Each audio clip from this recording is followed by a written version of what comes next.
we are back. We have Mhm. been doing so good. I'm so proud of us. We are on top of it. Let's do this. Yes. Welcome back, everybody, to Table for Deuce, where we shoot the shit about all things lit. I am here with Kate Hansen Foster, co-host, co-founder of Table for Deuce, writer and editor. And those of you who may not know, Kate actually just recently came back from the Paris Olympics, where she got gold in talking shit. So welcome, Kate Hansen Foster.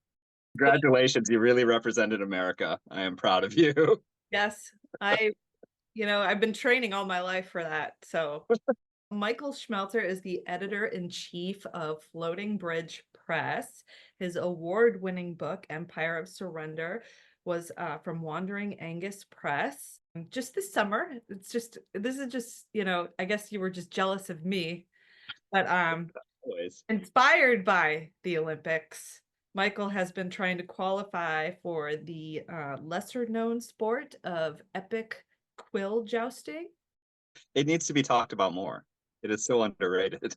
I know, and so I'm glad we're able to give it some exposure. But for those who aren't aware of the sport, it's where poets fight with oversized decorated quills as their lances, and they ride inflatable horses and recite improv poetry. So, Um, anyways, glad to be back. We've both been Nice really to be busy. back. Indeed, summer. I always have that illusion, that fantasy of like, oh, it's summer. I'm gonna have some free time. I'm gonna be able to, kids aren't in school. I'll be able to plan things, and it always falls apart like 3 days into the vacation. Yeah. So, The schedule hasn't been packed, but I've done a few things. I mean, I've got my garden, and I did enter a tomato contest, what? which is coming up. That's so quaint. Y- I love it.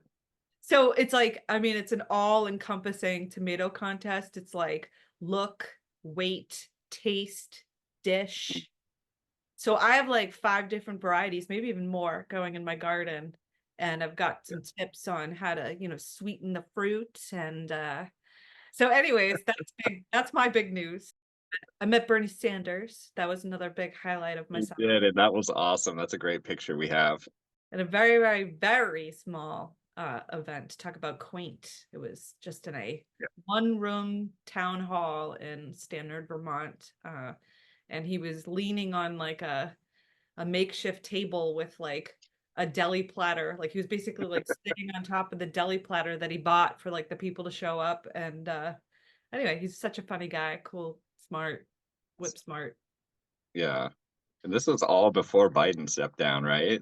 Yes. It's And it historical. was right at the peak of like everybody was getting really nervous, and he was really obviously no politician is going to say what they really think, but he was very much like, you're just going to have to take my word on this, that Biden's a nice guy.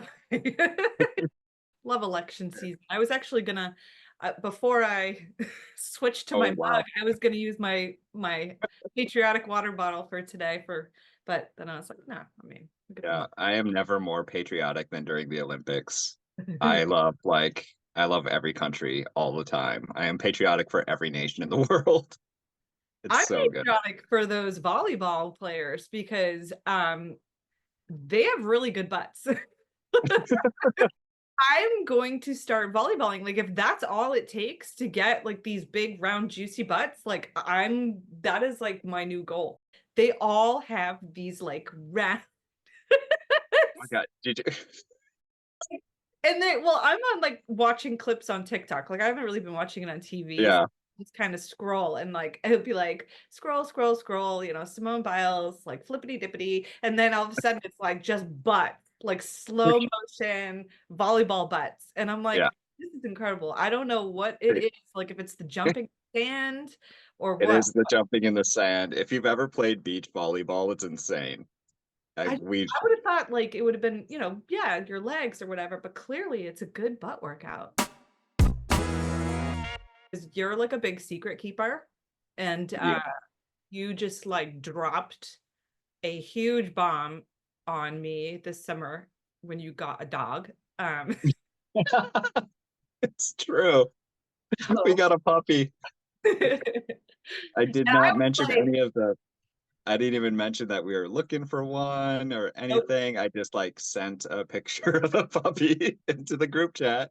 Not only that, you're like, by the way, here's my adorable puppy. But you also, now Maple, our little mascot of Table for Deuce, which Yeah. I love. And we've been posting pictures of her on Instagram, which I love. A little disappointed because I too was going to suggest a mascot, which was Weird Ken. I'm like really disappointed. And Weird Ken was really That I haven't really been tracking the poetry land that much this summer, but I was very delighted to find out that John Kuchera, is it Kuchera? What's his name? Sarah Kuchera, yeah. Kuchera? He's still the chaos demon we known and loved from last season. So he's even like every time you think he goes away, he comes back leveling up. This time, like we talked about last time where he plagiarized like an entire journal, Yeah. right? This time, I'm not sure if he entered a contest or if he just submitted a manuscript for publication, but included poems, or at least one poem, of the editor of the press in his Yeah, that man- is just like sending someone their own poem and being like, I hope this wins the contest. Like, I'm not even sure if this person exists. They might be AI. They're just a bot, a It's really creation to like cool. troll the poetry world. It has to be like established at this point that he's not seriously trying to get published. Like it's clearly a trolling operation. The person is just like some kind of like Dick Tracy villain. Like they're just cartoonish and ridiculous. This is how infamous he is. He didn't even do it under his name, but obviously everybody knows, like, John, Here he is again. John, welcome back. Okay.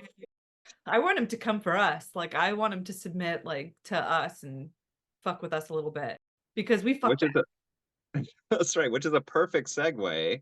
How would they submit to us, you ask? up. Well, we have actually started taking submissions for a new journal that we have basically have forthcoming. It's called The Seat, Poetry and Reviews, and Kate and I will be editing a new online journal. And so we're hoping that the poets and the reviewers out there send us many wonderful things to read. We've gotten some submissions in currently. We're looking for more, and we're hoping you'll give us a shot. As goofy as we are, we do take editing seriously. We take reviewing seriously, and we would love to see some great work out there and be able to promote it and publish it and do all we can to advocate for your work. We not only take the whole process seriously, but we still are kind of emphasizing the single poem, the importance of the single poem, giving it the attention that it deserves.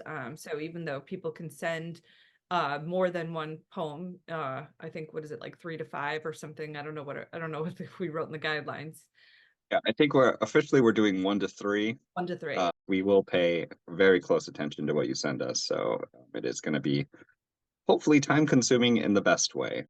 And just like the podcast, which we still are going to do, but we are adding a written review component to the website as well, which where both you and I kind of will alternate doing a single poem review, like a 250 to 500 word review, but also if somebody else wanted to do a single poem review and send that in, that would be awesome. We'd love to get more people, just as many people taking a seat, at the table to participate in this little project that we have. Exactly. We will have a full website forthcoming. It's going to be coming out in fall of 2024. So at the end of September, we'll have a website that you can peruse. You can check out our podcast episodes. You can check out the seat and the guidelines, as well as some of our first publications. We haven't sent out any official acceptances yet, but there are a few submissions that I am sure we'll be accepting. which is exciting. That's always a big moment for an editor to find something that they love that they want in their pages. So I'm excited. I'm very excited for the new things that we have going on. Mhm. And we have guests lined up for the next season of our show. Another part of our website, which is going to be kind of a review anything section. And this one is fun and challenging. It's kind of like almost like a writing prompt. And I tried one the other day where I did a review of my Facebook feed, which is still, we're still undecided if that will if that will actually make it to the website. It was just a little exercise, but something that I think would be really fun to see what people can come up with, and they could review just about anything, right? Like review. I did my Facebook feed. You could do your morning coffee. Yeah, so how I imagine the review anything section is, and I've written to several essayists and nonfiction writers about this as well, is to use it as basically a window into creative nonfiction exercise in so many words. So figuring out a way to write a review of, let's say, it could be about the morning coffee, it could be about a relationship,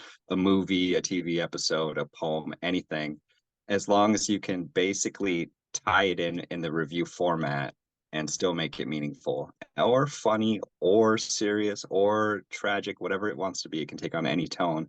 But the idea that a review can only be one thing is very limiting, I think. And I wanted to expand that notion of that a review can be about anything and can do as many things as a poem itself. One of our biggest values in when we started this project was to keep it light, keep it fun, keep it entertaining. And so this is just another way to kind of, to break away a little bit and still be creative with it. So talk about like how we're still like just totally learning this process and kind of learning as we go. And should we even tell the story? It's so amazing. Such an amazing story. We've been zooming periodically over the summer, right? And like discussing like our workflow, how we should go about doing this. And we know we're getting submissions coming in. They're all coming into our Gmail account. We're trying to figure out how we can signal on each submission, like that I could somehow mark it somehow to to show you that I've read it, so that we're on the same page, like you read it, I read it, or whatever. So I was like going in there for the first time, being like, okay, like, well, let me find something that's gonna stick out. And so Yeah. I'm sorry. Uh, So I go first one, read it. I'm like, okay, read the submissions or whatever. Not a yes, not a no. Just I want to find a way to mark that I read it so that you could see it. And I see on the thing like that there's like a little symbol, like emoji button. So I click on the emoji and I select a red X because clearly that was the one that made the most sense to me at You're the time. like, my task is done. I've read this. All right. Red.